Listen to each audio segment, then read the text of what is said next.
For Indonesia's textile industry, the pressure is on. This factory in Bandung on the island of Java is desperate for new markets and hopes to find them in Europe.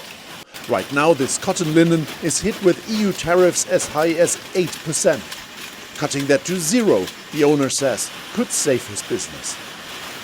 Cuman kendalanya kita nggak punya The demand in Europe is there, but of course, we still have to meet their standards. Menyediakan memenuhi permintaan mereka.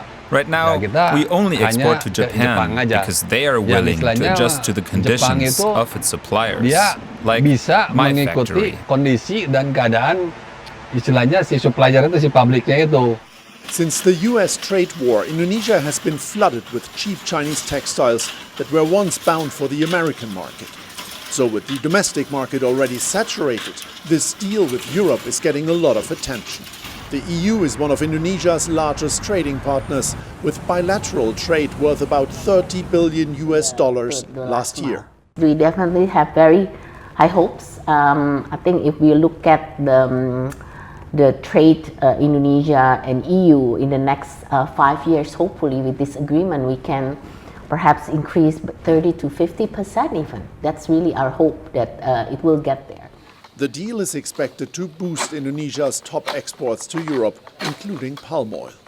Under the EU's new deforestation law, palm oil can't be imported if it comes from recently cleared land. But the agreement is expected to give Indonesia some preferential treatment.